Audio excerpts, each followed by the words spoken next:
Yak nangangamot ng puwit. Hi everyone! Welcome back to the Project Awesome. So I'm back with... Kung may maririnig kayong salita, si Isabela Scayon ha, kasi ang daming tao dito sa kwarto kaya nilang umalis. But I have to do this review. Tatawanan niya ako. I have to review this kasi bukas na yung Thursday trial ko.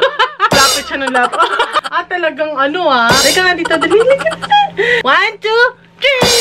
Hi! Hi ka daw. Hi!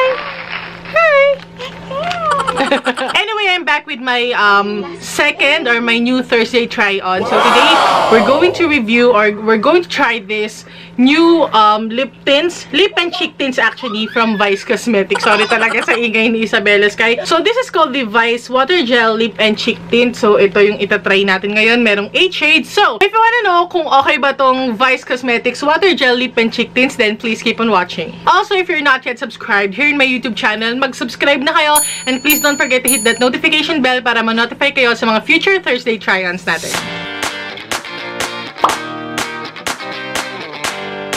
Okay, so disclaimer lang guys, this lip and cheek tints from Vice Cosmetics, pinadala sila mismo sa akin ng Vice Cosmetics, pero hindi ito paid review. So kung ano yung maririnig at mapapanood nyo dito sa video na to, they're 100% based on my own opinion, thoughts, and experience. So ito, nakalagay yung PR kit, nakalagay siya sa pouch na to. Hindi ko lang alam kung bumili kayo sa website nila or sa BeautyMNL or kung saan man available tong Vice Cosmetics na to, kung mabibili din tong pouch na to. Pero nung pinadala nila sa akin to, nakalagay siya sa clear pouch na yan. Actually, it's very nice. Pink yung zipper niya. Tapos sa loob, may kasama siyang card. At syempre, ang nandyan yung model natin, si Maymay at si Kisses. Tama, si Kisses to, diba? Si Kisses and si Maymay yung model. So at the back of the card, nakalagay dito lahat ng swatches, ng lahat ng shades ng Vice Water Gel Lip and Cheek Tints. Each tube costs 145 pesos. Nakalagay din kung saan sila available. Available sa lahat ng Vice stores. So Watsons, SM Department Stores, Shopee, BeautyMNL, and Lazada. Actually, meron din naman sa, alam ko meron din sa Trinoma, if I'm not mistaken. Anyway, ang kagandahan dito sa Water Gel Lip and Cheek Tints, they're cruelty-free, vegan siya, paraben-free, and yun. Wala na pala, and yun. Cruelty-free, paraben-free, and it's vegan. So that's really nice. Good job, Vice Cosmetics. So ito na nga, ito lahat ng shades na meron. As I have said earlier, meron tayong 8 shades. Pero bago ko sabihin sa inyo kung ano yung bawat shades na to, gusto ko lang munang ipakita sa inyo yung packaging niya. Kasi, winner sa packaging yung Vice Lip and Cheek Tints na to. Meron siyang ombre style. So, sa unang tingin, hindi mo alam kung ano ba yung shade niya. Colored yung glass niya. Pero, since ombre siya, dito pala sa pinaka-bottom na part nung tube, ito, clear siya. And then, papataas, nagiging transparent, nagiging translucent, hanggang sa opaque na siya. Pero sa baba, at least makikita mo pa rin kung ano yung shade nung lip and cheek tint na yon. Gamitin ko yung braso mo, Hana. Dali. So, gagamitin ko yung braso ng pamangkin ko. Hi, malinis ba yung kamay mo? Si Hana yan. Ayan. Ayaw pakita. Unahin natin yung shade na Choz. Tint na lip tint. Bango Ayan siya. Next shade is called Gina G. Gina G, the girl. Ayan yung Gina G. Next shade, it's called Seswang. Seswang. Ang kulit ng mga shades. Ang bongga talaga mga shades ng mga, lipis ng Vice Cosmetics. So, swatch na natin yung dito. Ayan. Ay, umangat. Sorry. Umangat. Ayan, yung Seswang. Ayan yung pangatlo. Next shade, it's called Sisteret. So, Sisteret. Wow, ang ganda ng shades. Walang patapon na shades, guys. Alam niyo yun? Ayan o. Sisteret. Seswang Sisteret. Next shade, it's called Pa-Virgin. Sinong Pa-Virgin dyan? Charot. Si Queen Bee, Pa-Virgin. Excuse me, no? Ayan yung shade na Pa-Virgin. Parang hindi naman Pa-Virgin yung shade na yan. Nalalavan. Next shade, it's called Beshi. Hi, Beshi! Ayan, yung shade na Beshi. Pakchak, ganon. Second to the last shade is called Kyondi. Kyondi. Ang Kyondi mo talaga. Kyondi ka ba? Ayan yung shade na Kyondi. Ay, pakchak. Oh, ayos. Love it. Isa sa mga favorite shades ko tong Kyondi, And the last shade is called F na F. Tari. Meron tayong G na G at meron tayong F na F. So, this is the shade F na F.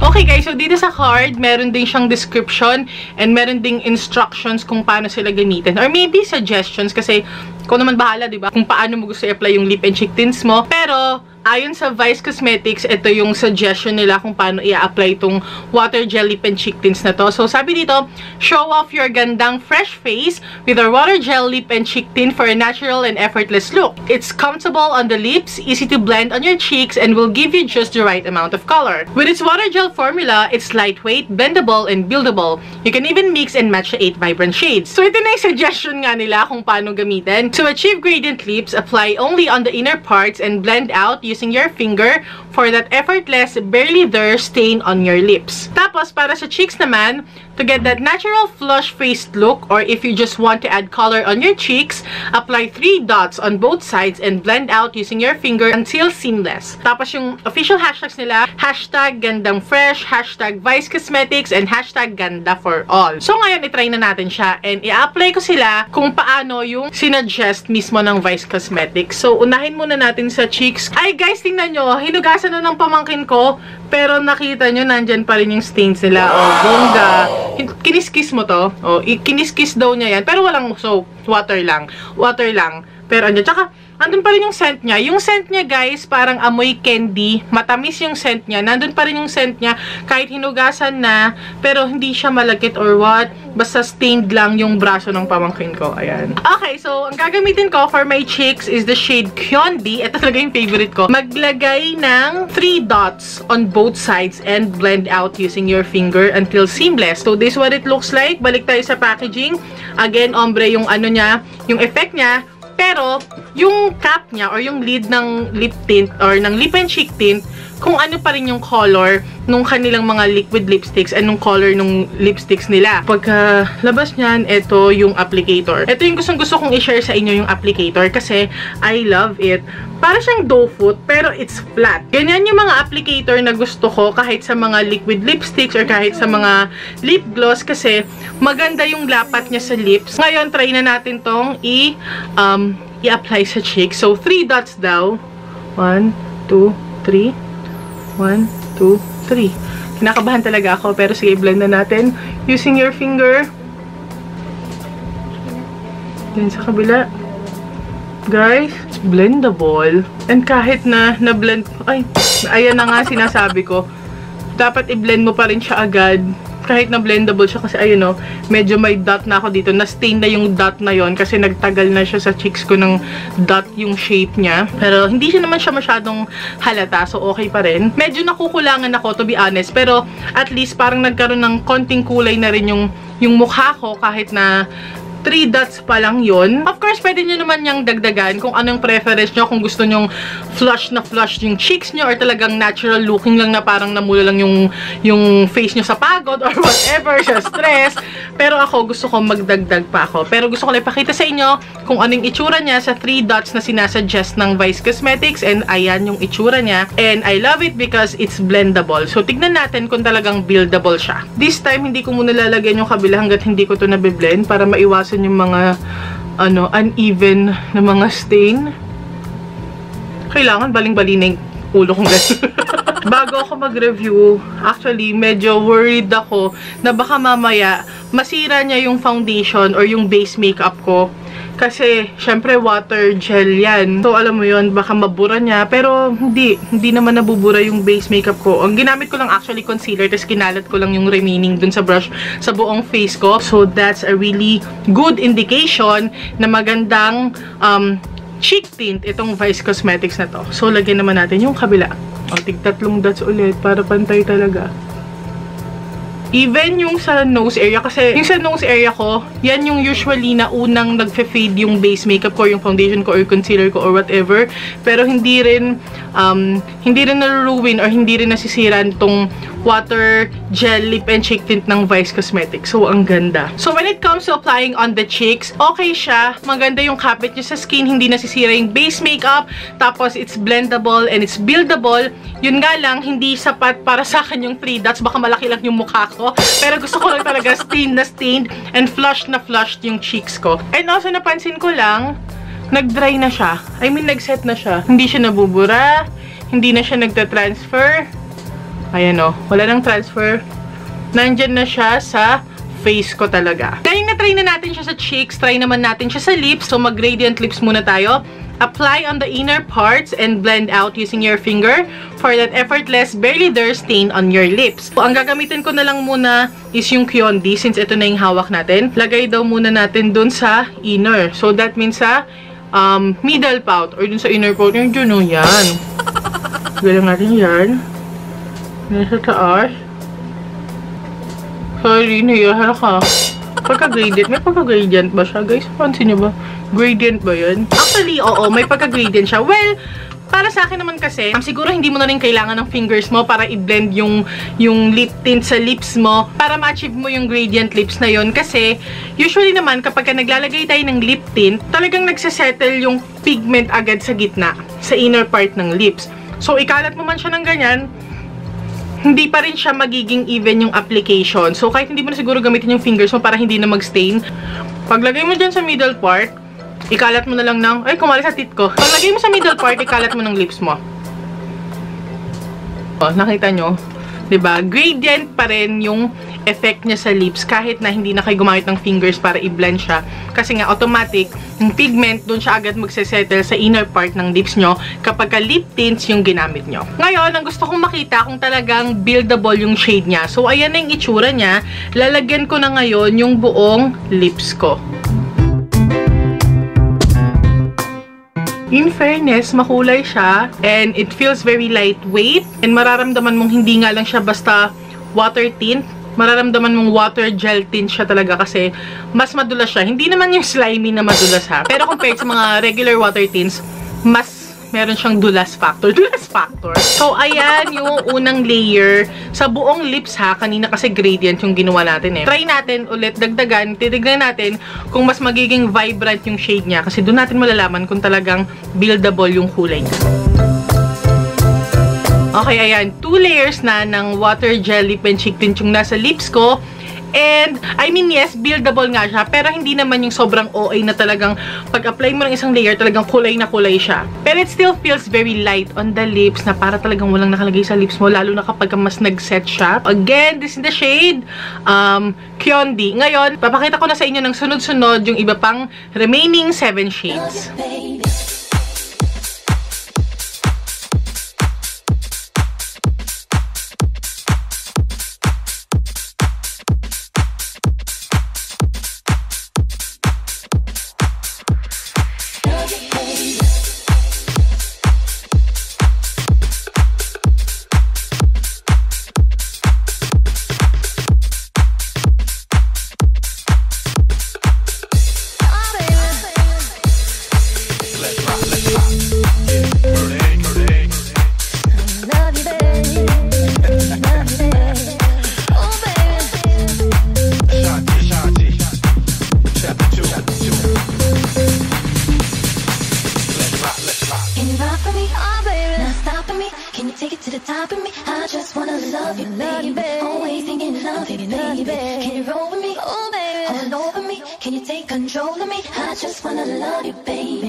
Alright, so yun na lahat ng shades ng Vice Cosmetics Water Gel Lip and Cheek Tints.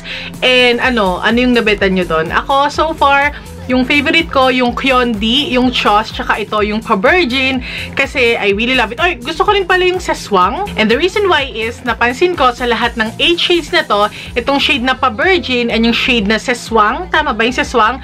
Yung mga pinaka-opaque or yung pinaka-mataas yung pigmentation nila. I don't know, maybe it's because sila yung medyo darkest yung shade, pero basta pansin ko sila yung pinaka-opaque. Lahat naman sila pigmented. Pero itong dalawang to, yung Seswang tsaka yung Pa-Virgin, yung pinaka gusto ko yung color payoff. So, lahat ng shades na to, yung pinakita ko sa inyong swatches, lahat yon 2 layers yung nilagay ko para makita nyo talaga yung actual colors nila. Pero actually, isang layer pa lang, makikita na talaga yung color nila. Talagang may staining lips mo and you don't actually need another layer unless gusto mong mas kulay na kulay yung lips mo. Pero isang layer lang ng lip tints na to, okay na para sa akin. Napansin ko lang na halos karamihan ng shades magkakapareho yung dating niya. So, medyo mahihirapan kang i-distinguish kung ano ba to, G na G ba to or F na F ba to. Kasi medyo magkakadating yung shades. Other than that, wala naman akong ibang nakitang downside sa mga lip and cheek tints na to. Of course, kapag ina-apply mo sila sa lips mo, basa pa sila, medyo liquidy kasi yung consistency niya, may tendency talagang kumalat siya sa teeth mo. Pero ang kagandahan doon, hindi siya yung OA mag-stain sa lips mo. Yung iba kailangan kuskusin mo ng daliri mo para, you know, matanggal yung stain sa lips mo or kailangan mo pa ng tissue. Pero dito, daanan mo lang ng dila mo yung teeth mo, matatanggal na agad. Makakain mo nga lang yung lip tint, pero okay lang yun. Safe naman sila. Wala naman silang pangit na lasa. Hindi siya yung mapait unlike other lip tints. Again, merong mga lip tints na ganun kasi although mabango, amoy candy, pero kapag natikman mo, merong pait factor. So now that everything has been said and done, ang masasabi ko lang talaga, okay sa akin tong Vice Cosmetics Water Gel Lip and Cheek Tints. I love the color payoff. Although, sana magkaroon pa sila ng mga medyo warm shades like brown shades, mga parang autumn shades, yung parang mga ganon. Kung mahilig ka sa pink shades, I think masasuggest din natin sa Vice Cosmetics na sana mag-come up pa sila sa pink shades kasi isa lang yung pink shade na nandito. And isa pa sanang suggestion ko kung pakikinggan lang naman nila. Sana magkaroon pa sila ng mga vampy shades na more on the red tone, like bloody red, yung talagang alam mo yun, blood na blood yung dating sa lips. Yun kasi yung mga gusto kong color ng lip stains eh. Pero ayun, maliban doon wala akong problema. Sa formula, I love the formula. Nagsiset ng maayos at hindi sila nagbi-bleed. Yung, di ba, yung makikita nyo sa paligid ng lips nyo. Ayoko ng gano'n na parang kalat na kalat siya sa edges ng lips mo. Ito, pantay naman siya. Kahit na ikalat mo ng gano'n, pantay lang naman yung application niya. Kumakapit siya ng maayos sa lips once na nag-dry na siya. So again, the Vice Water Gel Lip and Cheek Tints cost 145 pesos per shade. And again, makikita nyo sila sa lahat ng Vice stores, sa Watsons, SM Department Stores, Shopee, BeautyMNL, Lazada, and gaya na sinabi ko sa inyo kanina, I think meron talaga sa TRY-ONS. Alam ko meron eh, pero wala sa loob ng landmark, sa labas lang. So if you have any other questions regarding this Vice Cosmetics Water Gel Lip and Cheek Tints, mag-comment lang kayo sa baba. Kung meron akong hindi nabanggit dito sa video review ko na to, na gusto nyong malaman about this lip and cheek tints, ayun, mag-comment lang kayo sa baba. Kung sa tingin nyong helpful itong video na to, then please don't forget to thumbs up this video if you like it, please. And of course, like what I've said earlier in this video, don't forget to subscribe if you haven't yet, and don't forget to hit that notification bell para ma-notify kayo sa mga future videos natin. Thank you so much for watching this video, and I hope to see you in the next one, you guys. Stay awesome and accomplish your mission. Bye!